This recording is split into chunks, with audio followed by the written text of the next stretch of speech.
حسبي ربي جل الله في الحمد للہ الذی ہدانا وما كنا لنہتدی لولا ان ہدانا اللہ۔ معزز سامعین کرام، آج کے پروگرام کے اندر، آج کے درس کے اندر ہم آپ کو خوش آمدید کہتے ہیں۔ السلام علیکم ورحمۃ اللہ وبرکاتہ۔ معزز سامعین کرام، لاکھوں کروڑوں اربوں خربوں درود و سلام ہوں اس محسن اعظم پیکر اخلاق صلی اللہ علیہ وسلم کی ذات اقدس پہ کہ جنہوں نے خود ہر تکالیف برداشت کر کے اپنی امت کو اخلاق کا بہت بڑا سبق دے گئے ہیں۔ محترم سامعین کرام، آقا دو عالم صلی اللہ علیہ وسلم کی تشریف لانے سے پہلے، آپ کی بعثت سے پہلے لوگوں کے اندر اخلاق نہیں تھے۔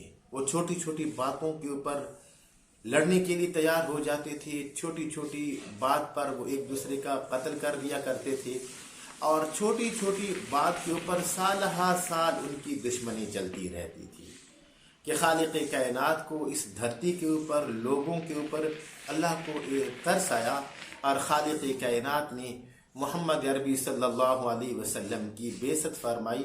اور اسی چیز کو اللہ پاک فرماتے ہیں لَقَدْ مَنَّ اللَّهُ عَلَى الْمُؤْمِنِينَ إِذْ بَعَثَ فِيهِمْ رَسُولًا۔ حالانکہ اللہ رب العالمین نے قرآن مجید کے اندر کسی بھی نعمت کا احسان نہیں جتلایا، حالانکہ اللہ کی ہمارے اوپر، میرے اوپر، آپ کے اوپر لاکھوں اور ہزاروں کی تعداد کے اندر اللہ کے ہمارے اوپر انعامات ہیں، احسانات ہیں، لیکن اللہ رب العالمین نے کسی بھی نعمت کا احسان نہیں جتلایا۔ جب آقا دو عالم صلی اللہ علیہ وسلم کی باری آئی تو خالق کائنات نے احسان جتلا دیا، اور اللہ پاک نے فرمایا لَقَدْ مَنَّ اللَّهُ عَلَى الْمُؤْمِنِينَ إِذْ بَعَثَ فِيهِمْ، کہ ہم نے مسلمانوں کے اوپر، ہم نے مومن لوگوں کے اوپر، ہم نے ایماندار لوگوں کے اوپر احسان عظیم کیا ہے۔ واقعی سچی بات یہی ہے دوستو، معزز سامعین کرام، کا اللہ کی ہمارے اوپر بہت بڑا احسان ہے کہ اللہ نے محمد عربی صلی اللہ علیہ وسلم کی امت کے اندر ہمیں پیدا فرمایا۔ محترم سامعین کرام، اپنی صلاۃ و سلام کی جو ذمہ داریاں تھیں، ان ذمہ داریوں میں سے ایک ذمہ داری یہ بھی تھی کہ لوگوں کو اخلاق کا درس دینا، اور اس سلسلے کے اندر، درس دینے کے سلسلے میں اللہ کے حضور نے ہر تکلیف برداشت کی ہے، اور ہر بد اخلاقی کو میرے محمد نے برداشت کیا ہے۔ اور برداشت کرنے کا مقصد کیا تھا؟ صرف یہ مقصد تھا کہ اپنی امت کو ایک درس دینا، اپنی امت کو ایک سبق دینا، کیونکہ اللہ پاک فرماتے ہیں لَقَدْ كَانَ لَكُمْ فِي رَسُولِ اللَّهِ أُسْوَةٌ حَسَنَةٌ۔ اللہ پاک فرماتے ہیں کہ آقا دو عالم صلی اللہ علیہ وسلم کی جو زندگی ہے وہ لوگوں کے لیے اسوہ حسنہ ہے۔ معزز سامعین کرام، اس تمہید کے بعد میں آپ کی خدمت کے اندر ایک بہت زبردست قسم کا واقعہ بیان کرنے جا رہا ہوں۔ اس واقعہ کی تفصیل یہ ہے کہ آقا دو عالم صلی اللہ علیہ وسلم کے جو دشمن تھے، مشہور دشمن، مکی دشمن، ان دشمنوں میں سے ایک ابو جہل بھی تھا، اور یہ ایسا بدبخت تھا کہ اس نے کوئی بھی اپنا موقع ہاتھ سے جانے نہیں دیا کہ جہاں پہ اس کو موقع ملتا اور یہ رحمت دو عالم صلی اللہ علیہ وسلم کو تکلیف نہ پہنچاتا۔ معزز سامعین کرام، ایک دفعہ اس نے یوں کیا کہ اپنے گھر کے سامنے اس نے گڑھا کھودا، اور اس کے اوپر لکڑیاں ڈالی، اور پھر بعد میں اس کے اوپر مٹی ڈالی، اور خود بیمار بن کے اپنے گھر میں لیٹ گیا، کیونکہ اس کو پتا تھا کہ جو محمد بن عبداللہ ہیں وہ ضرور بے ضرور میری عیادت کے لیے وہ تشریف لائیں گے۔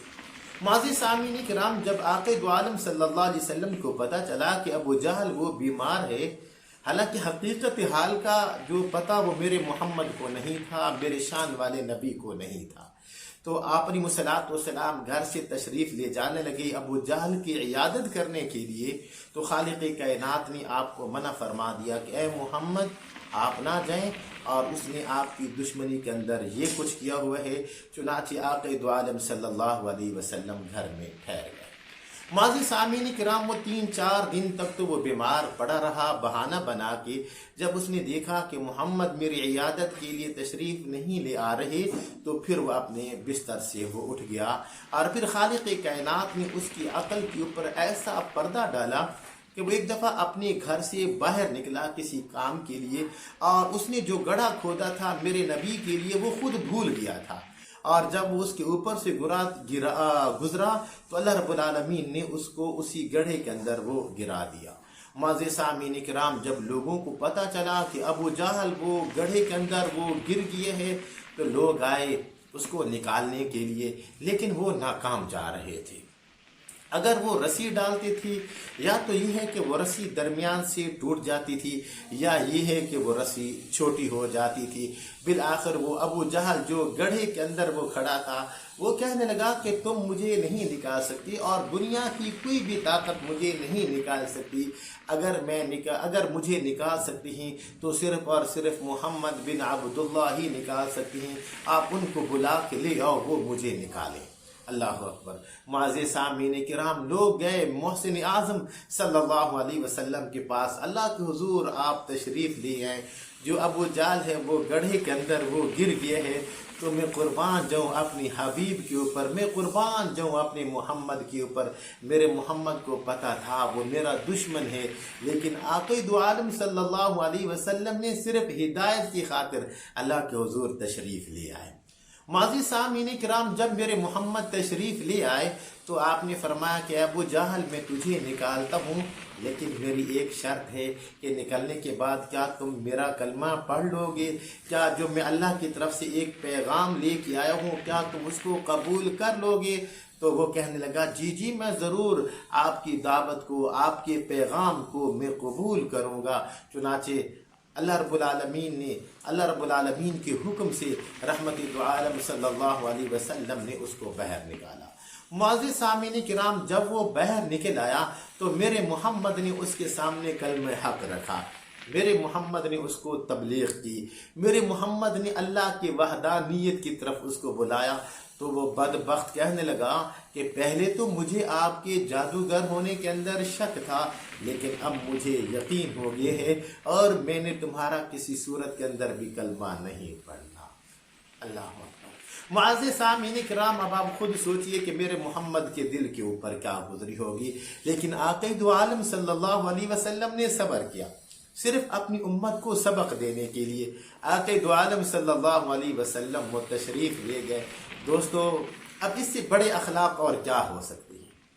اور سوچنے والی بات یہ ہے کہ ہم بھی اسی نبی کے نام لیوا ہیں۔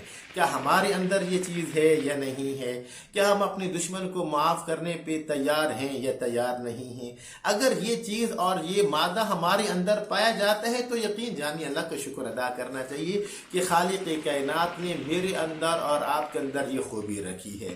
اگر یہ خوبی ہمارے اندر نہیں ہے تو ہمیں ضرور بے ضرور اس کے بارے میں وہ سوچنا ہوگا، اور تنہائی میں بیٹھ کے ضرور سوچیے گا۔